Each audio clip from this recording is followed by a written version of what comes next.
Thank you for bringing that up. It's a very, very key point. The city is retaining utility easement. Sorry, I didn't quite catch that. Could you please repeat it? The city is retaining utility easement. Water, electric, fiber optic. And so that still provides an ability for that kind of development to bring it down into the community. Now, it's not exclusive. A potential partner could instead decide to contract with Mike Williams. That was also, there was a lot of intense negotiation about that point, but it gives the ability to the city to provide an option for a potential developer to work with the city and utilize that easement to bring those kind of utilities into the community for the betterment of the community, hopefully for some direct revenue potentially on the deal, but again, an option for a developer to develop that easement and get certain natural gas or whatever other kind of utilities that may be desired into the community. And so the city, and that's a great point in the deeds, those rights are retained by the city. Thanks for mentioning that. Mr. Mayor, if I could, I'd like to, in the year and a half I've been involved in these negotiations and the hard work Chris and his company put together, you know, it just needs to be duly noted that line has not had no action on it for 21 years. It's just sitting out there causing a whole bunch of legal problems. 21 years. And when we got into discussions with Mr. Williams, he openly admitted or stated that to get that line up and running to where you can run a train up there at a speed that you make some money, $40 to $60 million to upgrade that line. And the city and the foundation, no way had that kind of money. But the key thing, like Ed brought out, is at the end of the line sits Eagles. So if anything positive happens, it's going to end up right here in our backyard, no matter what it is. Who knows? Tesla wants to bring the factory in. They'll use the train to bring it in. Somebody will have to pay for the line. That's just some points I wanted to bring out. Thank you. I have a question on that. Milepost 17 exactly terminates where? Just north of Shafter, about a mile and a half north of Shafter in Elko County. That demarcation point is relevant because that's what, everything north of that is not secured by the deed of trust. Everything south of that from milepost 117 to 127.0 is secured by the deed of trust. So that's why that's relevant. Okay, and the termination of that part of the Cobra to McGill terminates where? So we're selling everything from Cobra, that's milepost 0 in Elko County, all the way down to milepost 127.0, which is about a mile north of McGill Junction, which sits out here in the valley. We're only securing from milepost 17, just north of Shafter, which is about 17 miles down from the start of the line, all the way down to milepost 127.0. And so we're selling everything, but only securing a subset of that. And we're not securing the first 17 miles with the deed of trust. I'm well aware of that. Now, okay. That part of the railroad also goes below the McGill Sands and then up and comes in as a freight line up by the old line quarry. I'm trying to determine exactly where the end of that Cobra line is going to be. The end of the new S&S line is at milepost 127.0. Exactly where? Milepost 127.00, about a mile north of McGill Junction. So everything you're talking about, and actually, it might be helpful, Councilman Flames, to take a look at. We're filing these STB exhibits, and I can bring this over to you, Councilman. But we have these STB exhibits here. You want me to give you one of these when we talk about it?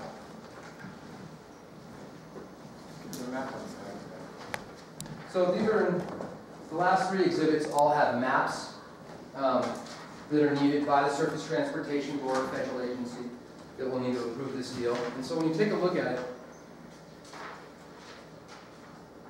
you have Cobra here above I-80.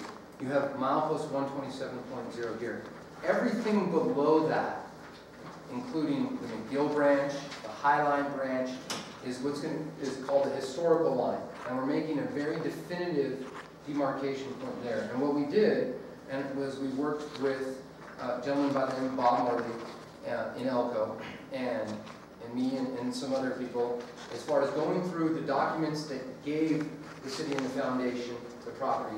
And we made very, very sure that we didn't, on these deeds, if this deal is approved, when we sell it, we're only giving property north of this milepost 127 to SNS. And even if somehow the folks that worked on that, is diligence on the deeds, got it wrong, we have drafted, me and my colleagues, within this document, sort of a savings clause that all the parties are obligated to go and correct that issue if somehow something on the historical line slipped into the deed that's going to them. I don't want to rely on that at all, and that's why we were very, very diligent in going through meticulously the deeds and making sure that everything was below milepost 127.0.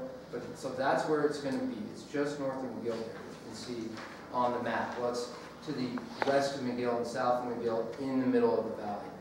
Let me see. Ernie, the easy way for you to picture that is that the first crossing is at Club 50. The second crossing, which is covered up, will be a mile north of that, where we used to go down and come into McGill. So it completes that Y. So it's actually probably a mile, 2 miles north of Club 50. It's north of Club 50, no doubt. It's the old crossing, the second crossing going into McGill. And we're above that, we came. It's west of Highway 93. That's where the dividing line's going to be. I just wanted to make sure clarification of that, and I want to thank you for doing that. Absolutely. Okay, did we have any further questions regarding this item?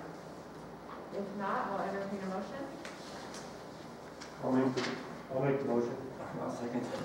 Okay, we have a motion and a second. All in favor? Aye. Alright. Any opposed? Okay, motion carries. Item 4. Councilman Allworth, discussion for possible action, approval of and direction to Mayor Pro Tem Michelle Beecher to execute on behalf of the city the settlement, sale, and mutual release of all claims agreement by and between Nevada Northern Railway Foundation Incorporated, a Nevada nonprofit corporation formerly known as White Pine Historical Railroad Foundation Incorporated, and Nevada nonprofit corporation, the City of Ely, Nevada, a Nevada Municipal Corporation, and SNS Shortline Leasing LLC, a Utah Limited Liability Company, and any exhibits thereto, and to take all actions necessary or appropriate to consummate the closing of the transaction contemplated in that agreement. Sorry, I thought I was Okay, Chris, did you have comments on that? Yeah, just so again, it's a sign, and then there's an escrow period and a close. There's certain things that need to happen in that escrow period. Mayor Pro Tem Beecher, on behalf of the city, under this agenda item, would sign the deeds. Mr. Bassett, on behalf of the foundation, will also sign the deeds. SNS, they'll be signing their documents, the deed of trust, the promissory note, the guarantee, and we'll get to what the STB lawyers are going to do on the next agenda item. We also would need to sign escrow instructions with the escrow company, and then we would need to put all those documents into escrow and then wait for the closing to happen. Maybe we would need to talk to certain other officials regarding recordings or something like that. And so this agenda item gives Mayor Pro Tem Beecher the authority to sign these documents, to sign the actual agreement itself, first of all, that would be the first thing we sign, and to sign the other agreements that are incorporated into this transaction, and then take the actions to affect the transaction contemplated in this agreement. I'll move to approve. I'll second. Okay, do we have any discussion on this item? Just clarification, so that was Councilman Spear. Pardon me? That was you. Yeah. You move. Move to approve this one. Okay, so hearing no discussion, we will call for the vote. All in favor? Aye. And any opposed? Okay, motion carries. Item 5, Councilman Albrecht, discussion for possible action. Approval of and direction to attorneys for the city at the law firms of Malcolm Cox and LaGoy and Thompson Hine to execute and/or file all necessary exhibits to the settlement, sale, and mutual release of all claims agreement by and between Nevada Northern Railway Foundation Incorporated, a Nevada nonprofit corporation formerly known as White Pine Historical Railroad Foundation Incorporated, a Nevada nonprofit corporation, the City of Ely, Nevada, a Nevada municipal corporation, and S&F Short Line Leasing, LLC, a Utah limited liability company in the 7th Judicial District Court of the State of Nevada and the Surface Transportation Board, and to take all actions necessary or appropriate to consummate the closing of the transactions contemplated in the agreement. Chris Stanko again. So along similar lines as the authority provided to Mayor Pro Tem Beecher in the prior agenda item here, our law firm is Malcolm Cox and LaGoy, and your STB counsel is Thompson Hine, who I had mentioned earlier. Mr. Moreno with Thompson Hine will be filing electronically one of the STB exhibits tomorrow.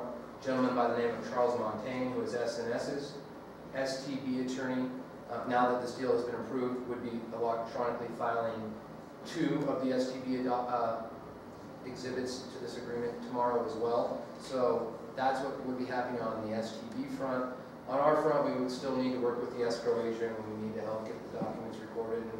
And myself and Mr. Jeff Silvestri, on behalf of SNS, he's with the law firm of McDonald Toronto in Las Vegas. He has already signed, and I will sign and deliver to the court tomorrow the Exhibit A, which is the stipulation for dismissal, asking for findings of fact and conclusions of law from the court. That is a condition to the closing, that the court grant that order and that stipulation and sign off on it. And so we would be doing other things in order, logistically, a lot of, to take this deal from where it would be now, once Ms. Beecher signs, to closing. And you can give us authority to do that. Thank you. Do we have any questions regarding that item? Hearing none, I'd call for a motion. I'll move to approve. I'll second. Okay. And then I'll call for the vote. All in favor? Aye. Any opposed? Okay, motion carries. Item 6, Councilman Albrecht, discussion for possible action. Approval of Resolution 2020-11, approving a 2021 Nevada legislative platform regarding transfer of State of Nevada buildings at the Nevada Northern Railway National Historic Landmark back to the City of Ely and Nevada Northern Railway Foundation Incorporated. Do you have I have a okay. comment on this resolution. Thank you to the public that came and voiced their opinion on that. The only comment I have is, and it's, again, maybe Mark can help me on this here, is on the second to last, or the now therefore, the wording is freight depot buildings to the City of Ely, Nevada Northern Railway Foundation from the state of Nevada to promote more local control. But the word control, I don't know, I'd rather see a word like oversight. Control is, to me, is like, well, it's got you now. And so, I don't know if that word, maybe a definition of that word in there, control, maybe that could help me with this. Other than that, I think it's fine. Well, I guess the parallel would be is that if the buildings are transferred back, then the foundation would be operating the buildings as we do the rest of the railroad. So I'm not sure, we basically control access to the engine house, the machine shop. If you come onto the property, you have to purchase admission. So it would be the same with those 2 buildings too.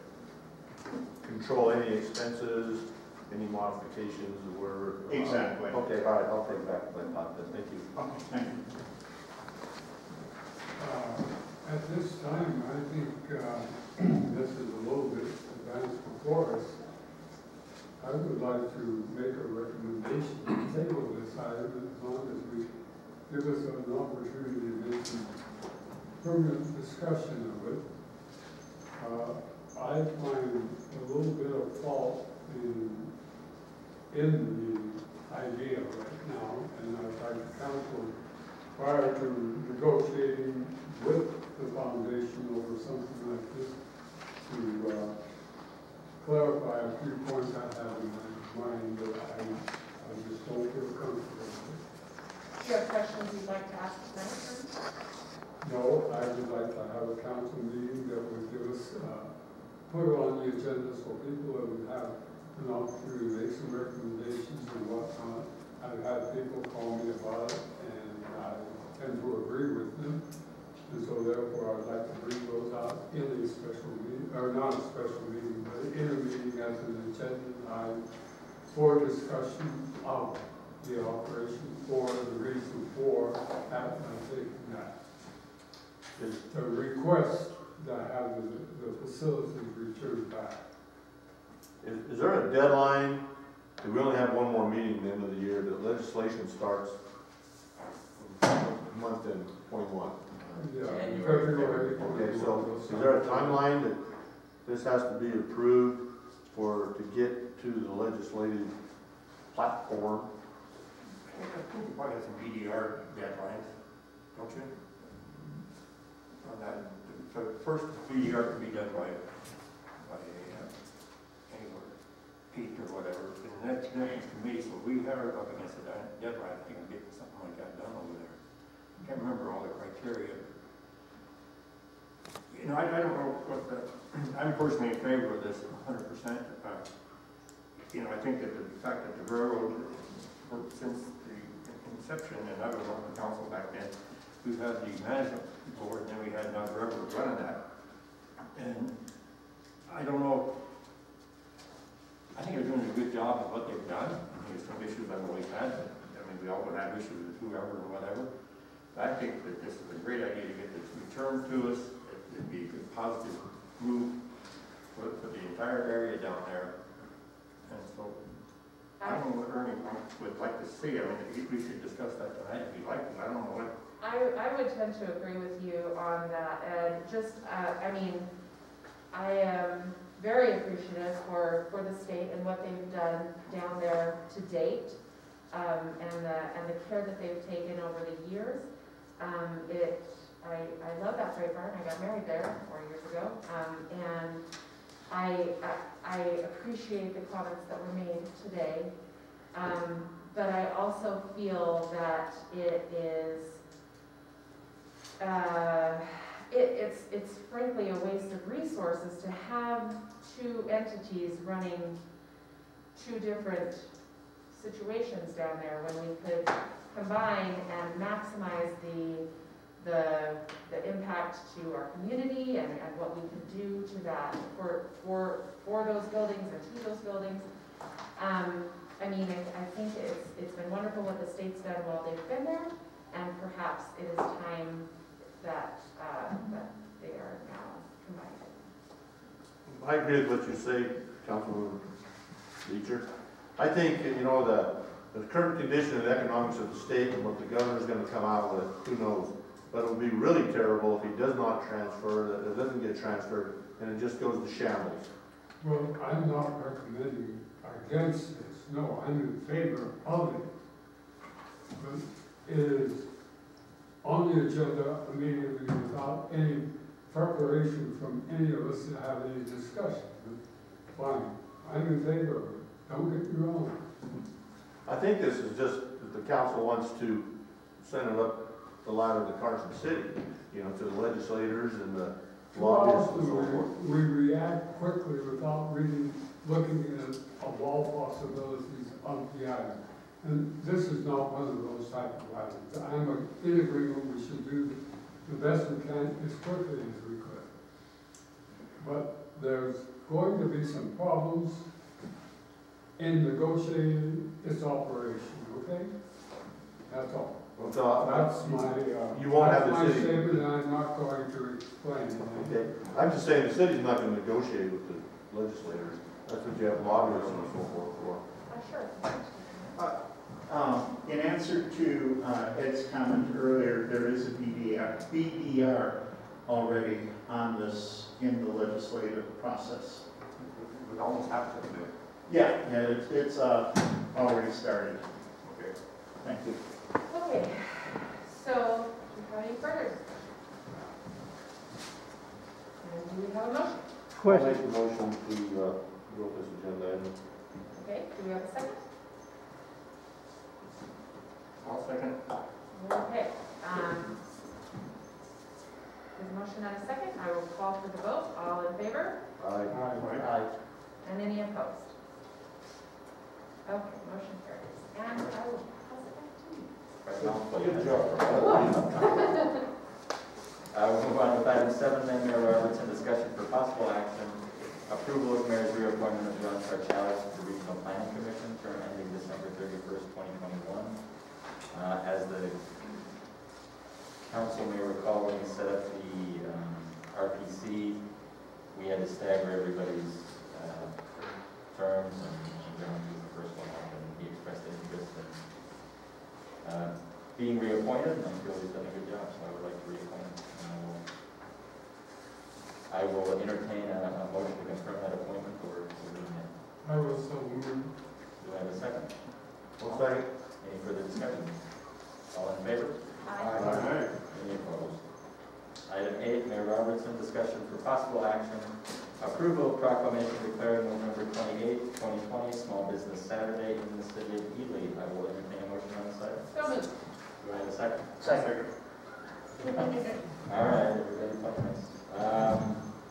We have a motion and a second. Arm wrestle? Who wants arm wrestle?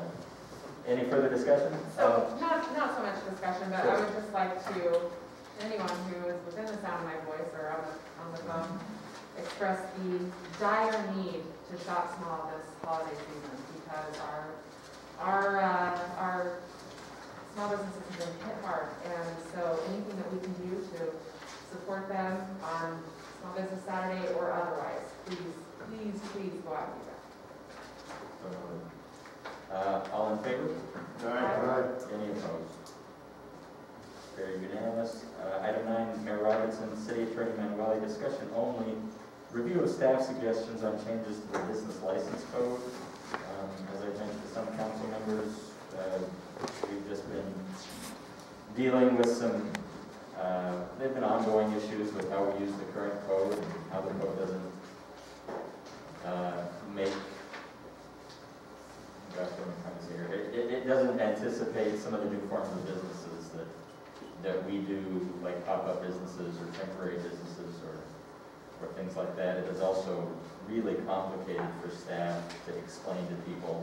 It really hasn't been updated in a long time. So staff put together a few recommendations by looking at different cities, how they do it around our state. Our attorney, Shane Manueli, put together this draft for anybody to kind of look at incorporating those suggestions. And then for the council to look at that and give their own suggestions so we can start working on this so that we have something in place by next June is the hope. So, I have a question. We have our business license renewed now beginning July 1. That's an annual payment. yes. Then why do we have a quarterly payment question in here on B, on page 3? It says that all council who take license fail to timely pay the quarterly fee, so the annual quarterly fee should be stricken from that, right? Well, I'll let Shane describe what he's done here in his draft so that Where are you looking? I'm looking at the very last paragraph on the third page, B, 31-10, under B, second line.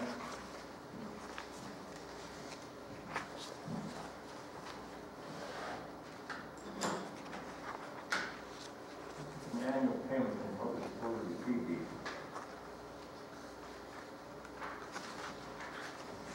Oh, you're right. Well, that's incorrect. We take that. that. And so as I drafted this, I tried to be as broad as possible and include a number of different things so that we could chip away at it as we went. I didn't want to have anything not in front of the council, so we could take things out as we look at it. And so what you'll look at is the exemptions. I was more broad in the exemptions as we went through, and that was a typo on my part, and so we'll take the 15 days out. It is an annual payment, and it's one that is not prorated, and it's a business season. There's nothing, there's always that annual fee with this. I have one more on C of the same 31-10. The license and carry which sheet considered to be covered. I think you talked I think that should be gendered, it should be whatever. Like, wife in category makes she, Oh, yes. considered to be proper, that should be, it could be he or she. So we can go gender neutral, and then the thought of going to the treasurer, we discussed that, and the desire is gonna be to keep it with the city clerk, or to move it to the city clerk to have supervision, because our city clerk is already doing, much of the overseeing of business licenses and, dealing with any issues there. And so we'll make that, I'm sure to make it politically correct and neutral, and, put it in the city clerk. When I was going through this earlier, I got interrupted, so I apologize if it's in here and I overlooked it. We had an issue after the fire at Margarita's. The fire department was going to all of the businesses in town doing a health and safety inspection. And there was a business who was refusing to allow them access to their business. Is Yes, that addressed here? That is contemplated in 3-1-13 investigations and inspections, Okay. allowing city officials and their respective deputies to make those investigations. This code also, we don't have good language on revocation or suspensions, and this new ordinance on the next section goes into suspension and revocations if that needs to be applied. Perfect, thank you. But also before that gives the duties of licensees, and so it sets out clearly what the duty of a business is in order to maintain their license. Great. I have a comment on the first page. We talk about the license retroactive to January 1st of the year. I think that conflicts with 3.1.6 and where our period is July. Yep, that's a typo. Then I have a question on 3-1-9, multiple licenses. More than one business license may be required for a business operation depending upon the type of business activity being conducted. In the past, there was one business owner. He had a hair salon, an archery store, a curtain outfit, and a fence building, covered under one license in one building. And there's a couple other businesses in the city right now that do the same thing. I think that needs to be addressed. I believe they use the terminology of enterprise. But that's, And that's what that contemplates, is that one business may be required to carry multiple licenses, if they're carrying out multiple businesses. so that's what I'm trying to see if we can avoid that in the future. If a guy comes in and he wants, well, you already got this, this, and this under that title. Well, I want to put them all under this business. ABC Enterprises, it covers all of these. I've got rentals, I've got a CPA firm, I've got this, and I only want one business license. That covers all of it. I think they have in the past covered underneath that. And then I had just probably an explanation on the second page, an explanation needed under H, an insurance company holding a current license or certificate of authority and pursuant to the Nevada statute. Explain that, and what's that? Insurance company. And so that's just a broad list of exceptions that you'll see throughout the state in different cities. So that one is just allowing an exception for insurance companies contemplated under revised statute 680B. And so I don't have the statute in front of me, but we don't need to expand all these exceptions out as far as they go, but those are exceptions that I've seen throughout the state. So for example, insurance, the presentation we had last meeting, those people came in. I'd imagine they'd be contemplated in there because they wouldn't be required to have a Ely business license. They're operating likely under the 680B. And we could list out more exclusively what that is. And that's what the point of this discussion is today, is just to see if there's anything more to be researched, any questions to look into, and then we can present it again all before our public hearing. Okay.